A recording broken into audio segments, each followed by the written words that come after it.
Hold a single chlorophyll molecule up under enough magnification to see its structure, and at the exact center of that structure sits one atom. Not carbon, not nitrogen, not oxygen, though all of those are present in the surrounding ring. Magnesium.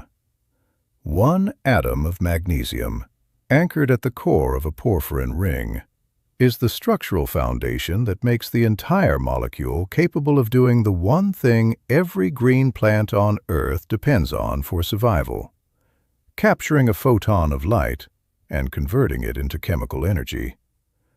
Remove that single magnesium atom, and the molecule that remains, called pheophytin, cannot perform photosynthesis. It is structurally almost identical to chlorophyll. It is biologically useless without that one atom at the center. This is not a minor biochemical footnote. It is the reason an entire category of plants suffering, one of the most commonly misdiagnosed problems in home gardens, traces back to a single missing mineral that costs less than $2 a box at any pharmacy in the country. This video is about what happens, mechanically and visibly, when a plant runs short on magnesium, how to recognize that specific deficiency with confidence rather than guesswork, the documented method for correcting it, and the diagnostic mistake that causes a significant number of well-intentioned gardeners to apply the wrong fix to the wrong problem. Here is where the mechanism becomes visible above ground, and where most home diagnosis goes wrong. A plant experiencing magnesium deficiency does not simply turn uniformly yellow. The pattern is specific, and recognizing that specific pattern is the entire key to accurate diagnosis. Magnesium is what plant physiologists classify as a mobile nutrient, meaning the plant has the biological capacity to relocate it from older tissue to newer, more metabolically active tissue when supply runs short. When magnesium becomes scarce in the soil, the plant makes a triage decision. It pulls magnesium out of its oldest, most established leaves and redirects it toward new growth at the growing tips, where the demand for active photosynthesis is highest. This is not random plant behavior. It is a documented, predictable resource allocation strategy, and it produces an equally predictable visual signature. The oldest leaves, typically the lowest leaves on the plant, begin showing yellowing first. But the yellowing does not spread evenly across the leaf surface. It appears specifically between the veins, while the veins themselves remain distinctly green for a noticeably longer period. Plant pathologists call this pattern interveinal chlorosis, and it is, structurally, the visible signature of magnesium leaving leaf tissue exactly where chlorophyll production is failing, while the vascular tissue, which has different cellular composition and different magnesium requirements, holds its green color longer. A tomato or pepper plant, photographed at this stage, typically shows a striking marbled pattern on the lower leaves, dark green veins running through pale yellow tissue, almost like a stained glass window, while the newer growth at the top of the plant still looks entirely healthy. That contrast between healthy new growth and yellowing old growth is itself diagnostic information, because it tells you the plant still has functioning uptake and translocation systems. It is not dying.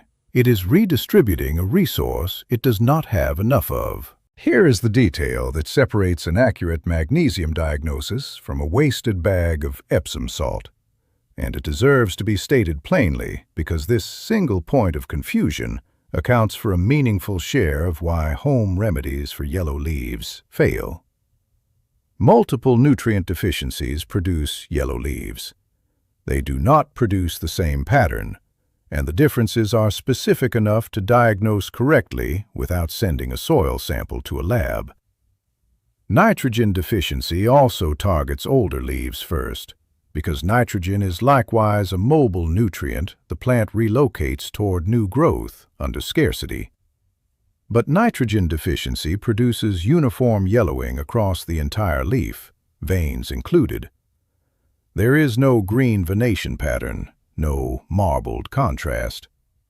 The whole leaf simply fades evenly toward pale yellow and eventually brown. Iron deficiency produces a visually similar interveinal pattern to magnesium deficiency, green veins against yellow tissue. But iron is an immobile nutrient inside the plant.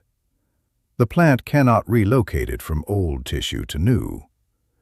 As a result, iron deficiency shows up first and most severely in the newest leaves at the growing tips, the exact opposite location from where magnesium deficiency appears. A plant with yellow new growth and healthy green old growth is showing an iron problem. A plant with yellow old growth and healthy green new growth is showing a magnesium problem. That single distinction, which end of the plant is affected first, is the most reliable field diagnostic available to a home gardener without laboratory equipment. Overwatering and root rot produce a different signature entirely, typically a more uniform wilting and yellowing across the whole plant simultaneously, often accompanied by softness at the base of the stem or a sour smell from the soil, rather than the clean interveinal pattern that signals a specific mineral shortage. Misreading any of these patterns and reaching for the wrong amendment does not just fail to help. In the case of repeated Epsom salt application to a plant that is actually nitrogen or iron deficient, it can introduce excess sulfate into the soil without addressing the actual shortage, occasionally compounding nutrient imbalance rather than resolving it. Diagnosis before treatment is not a cautious suggestion here. It is the difference between a fix that works in days and a guess that wastes a season. Once interveinal chlorosis on older leaves has been confirmed as the pattern present, here is the documented mechanism behind why Epsom salt, magnesium sulfate, corrects it as quickly as it typically does.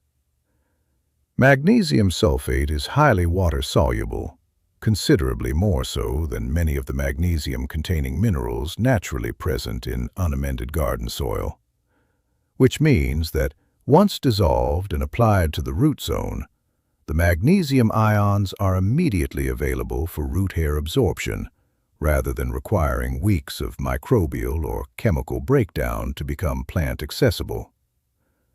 This solubility is the entire reason the correction timeline for genuine magnesium deficiency is measured in days rather than the weeks typically required for slower release amendments. Once absorbed, magnesium travels through the plant's vascular system to the chloroplasts, where it becomes available to insert into newly synthesized porphyrin rings, restoring the structural foundation that allows new chlorophyll molecules to form correctly. Existing yellowed leaf tissue, where the chlorophyll breakdown has already occurred, will generally not regreen substantially, since that magnesium has already been cannibalized and relocated. What gardeners typically observe instead is that the yellowing on affected leaves stabilizes rather than worsening, while new growth coming in afterward shows markedly improved, deeper green coloration, since that new tissue now has adequate magnesium available during its initial chlorophyll synthesis. This is an important expectation to set clearly. The fix is forward-looking rather than retroactive. It stops the problem from progressing and corrects it in subsequent growth, rather than restoring already damaged tissue to its original color. The application method matters as much as the diagnosis. The standard, well-documented ratio is 1 tablespoon of Epsom salt dissolved completely into 1 gallon of water, applied as a soil drench directly around the root zone of the affected plant, repeated every 2 to 4 weeks during active growing season for plants showing confirmed magnesium deficiency. Complete dissolution matters considerably more than it might initially seem. Undissolved granules sitting on the soil surface release their magnesium unevenly and slowly, while a properly dissolved solution delivers a uniform, immediately available dose directly to the root zone where uptake actually occurs. A foliar application, diluted at a lighter concentration and misted directly onto leaf surfaces, can supplement the soil drench and is sometimes used for a faster, visible response on severely affected plants. Since some absorption occurs directly through leaf stomata, though the soil drench remains the primary and more reliable delivery method for sustained correction. Tomatoes, peppers, and roses are the three garden plants most frequently and most visibly affected by magnesium deficiency, largely because all three are particularly heavy feeders during their fruiting or blooming phases, periods of intense metabolic demand when magnesium consumption for chlorophyll production and enzyme activation runs highest. Tomatoes, specifically, tend to show this pattern reliably starting in mid to late summer, once the plant has shifted substantial energy toward fruit production and the demand on every mobile nutrient, magnesium included, intensifies considerably. This seasonal timing is itself a useful diagnostic clue. Interveinal yellowing on lower tomato leaves that appears specifically as the plant moves into heavy fruit set, rather than earlier in the season during primarily vegetative growth, fits the magnesium deficiency pattern with particularly high reliability. There is a secondary mechanism worth understanding as well, because it explains why the response to correctly applied magnesium sulfate often appears faster and more complete than the chlorophyll mechanism alone would predict. Magnesium also functions as a critical enzyme activator inside plant cells, required for the proper function of numerous enzymes involved in ATP production, the cellular energy currency every metabolic process in the plant depends on, and in the activation of rubisco, the enzyme responsible for the actual carbon fixation step of photosynthesis. A magnesium-deficient plant is therefore not only short on the structural component of chlorophyll, it is operating with reduced enzymatic efficiency across multiple metabolic pathways simultaneously. Correcting the magnesium shortage restores both the structural and the enzymatic dimensions of the deficiency at once, which is part of why the visible improvement in new growth often arrives faster than a purely structural explanation alone would suggest. For anyone standing in a garden right now looking at lower leaves with that distinctive marbled, green-veined, yellow tissue pattern, while the top of the plant still looks perfectly healthy, the diagnosis is specific enough to act on with confidence, rather than guesswork. Confirm the pattern. Confirm the location, old leaves rather than new growth. Dissolve 1 tablespoon of Epsom salt completely into 1 gallon of water.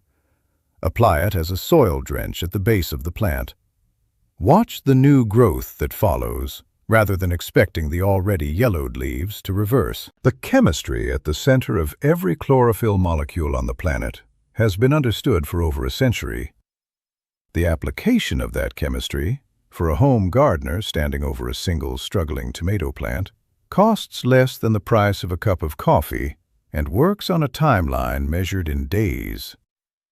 If this kind of precise, mechanism-first gardening knowledge is what brought you to Rooted Grace, the like button and the subscribe bell keep this work going every week. Drop a comment below describing exactly where the yellowing appears on your plant, upper leaves or lower leaves, veins green or veins yellow too, and I will help you work through whether magnesium is actually the deficiency in play or whether something else deserves a closer look. The next video in this series covers the second most commonly misdiagnosed deficiency pattern in home vegetable gardens, one that looks deceptively similar to this one, but requires an entirely different mineral to correct. That one is coming next week. Until then, look closely at which leaves are yellowing before reaching for any remedy. The pattern is always trying to tell you something specific.